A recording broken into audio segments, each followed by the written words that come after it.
Artemis hospitals ने stroke के क्षेत्र में अपनी व्यापक पहल समय का 1 साल पूरा कर लिया है। ये स्ट्रोक के बारे में जागरूकता लाने, समय पर इलाज उपलब्ध कराने और मरीजों के संपूर्ण पुनर्वास पर केंद्रित एक पहल है। पिछले वर्ल्ड स्ट्रोक दिवस के मौके पर शुरू की गई पहल समय ने भारत में असमय मृत्यु एवं विकलांगता के प्रमुख कारण स्ट्रोक से निपटने के लिए सफलतापूर्वक एक फ्रेमवर्क तैयार किया है। विगत साल भर में इस पहल ने neurologist, neurosurgeon, emergency physician, radiologist और रिहैबिलिटेशन स्पेशलिस्ट की मल्टीडिसिप्लिनरी टीम को साथ लाने में अहम भूमिका निभाई है। इससे स्ट्रोक के मामले में समय पर और प्रमाण आधारित इलाज देना संभव हुआ है। हर पल कीमती होता है कि लक्ष्य के साथ समय पहल में स्ट्रोक के लक्षणों को जल्दी पहचानने और त्वरित कदम उठाने पर जोर दिया जाता है, जिससे बेहतर इलाज दिया जा सके।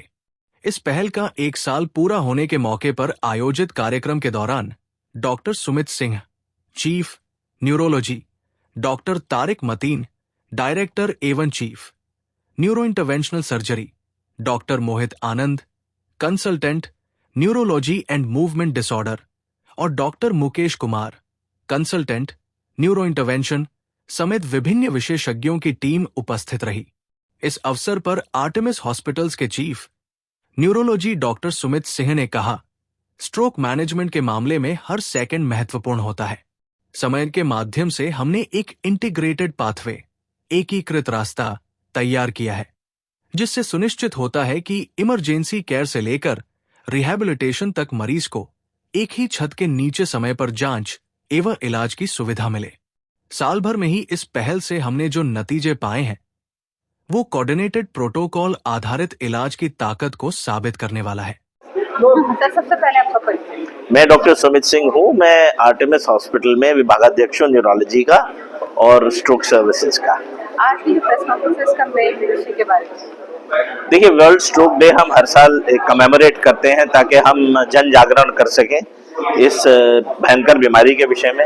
लोग बागों को पता चल सके कि स्ट्रोक क्या होता है, क्यों होता है और उसके इलाज के लिए यथासंभव हम क्या कर सकते हैं। तो इस साल का जो थीम है वो है एवरी मिनट काउंट्स, और हम आपके माध्यम के द्वारा एक अवेयरनेस चाहेंगे कि सब लोगों को पता चल सके कि बीमारी क्या है, क्यों है, और उसके लिए यदि समय से पेशेंट्स हॉस्पिटल पहुंच सके तो उनका बहुत अच्छा इलाज संभव है।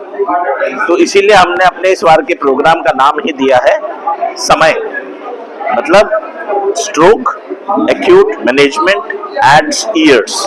मतलब यदि आप समय से ट्रीटमेंट कराएंगे तो आपकी जिंदगी में कई साल जुड़ जाएंगे। सर, क्या कुछ इसका लगता है?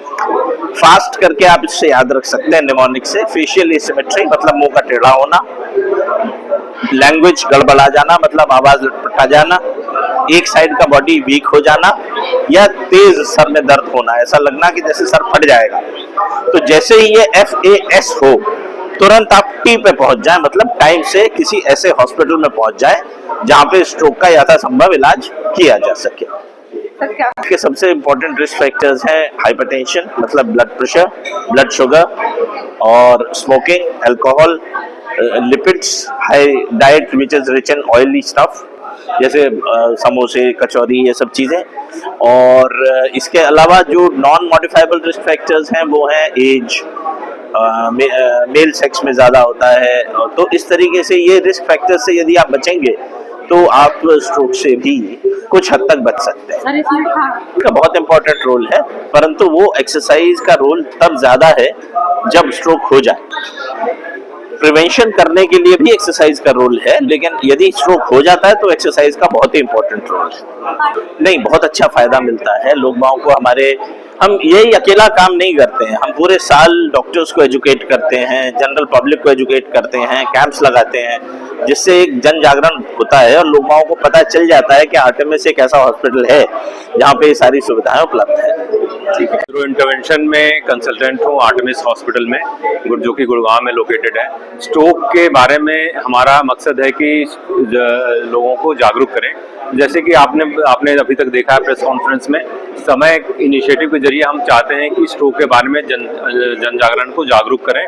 और टाइम इज ब्रेन नाम की जो उक्ति हम बराबर स्ट्रोक के बारे में कहते हैं, और ऐसी चीज़ें हम हार्ट अटैक के बारे में भी कहा जाता है। तो टाइम इज ब्रेन का बहुत ही इम्पोर्टेंस है। जब कोई पेशेंट, जैसे किसी मरीज को जब सिम्टम्स होते हैं, जैसे कि फास्ट सिम्टम आपने कई बार सुना, एफ मतलब फेशियल एसिमेट्री, चेहरे का लटकना, ए से आर्म की वीकनेस, पी से आवाज़ का लड़खड़ाना। और अगर किसी को ऐसे सिम्टम्स हो तो आप शीघ्रातिशीघ्र नज़दीकी हॉस्पिटल में न्यूरोलॉजिस्ट को कंसल्ट करना होता है, और उसके डिपेंडिंग ऑन द कंडीशन हम स्कैन्स करते हैं और स्ट्रोक का सही तरीके से ट्रीटमेंट किया जाता है। मेरा नाम डॉक्टर करण शर्मा है। मैं आर्टेमिस हॉस्पिटल में as a classified specialist work कर रहा हूँ, और मैं स्ट्रोक का जो भी वर्कअप होता है सारा स्ट्रोक का मैं देखता होता हूँ यहाँ पे। सर, आपने लक्षणों के बारे में बताया, जैसे चक्कर आना, हाँ जी। ये सब तो नॉर्मल भी हो जाता है, कभी कभार भी पता कैसे चलेगा कि ये ऐसे पता चलेगा कि लाइक यूजुअली जैसे मैंने आपको बताया कि एक साइड का कमजोरी होना जो होता है, यूजुअली आमतौर पे एक तरफ में पर्टिकुलर कमजोरी होना बहुत रेयर वो होता है। एक पर्टिकुलर साइड का कमजोरी या तो राइट या लेफ्ट का कमजोरी होना बहुत ही अनयूजुअल होता है किसी और बीमारी में।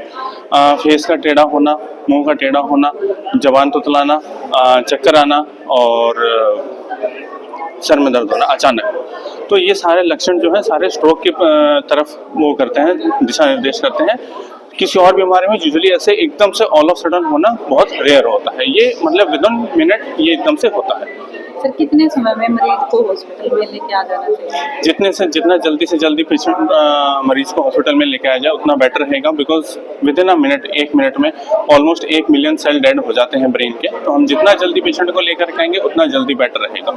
अगर पेशेंट का हॉस्पिटल में आने में डिले होता है तो जो एरिया डैमेज हो जाता है ब्रेन का वो रिकवर नहीं हो पाता होता, तो इसलिए हमें जितना जल्दी हो सके उतना जल्दी लाना होता है। Thank you.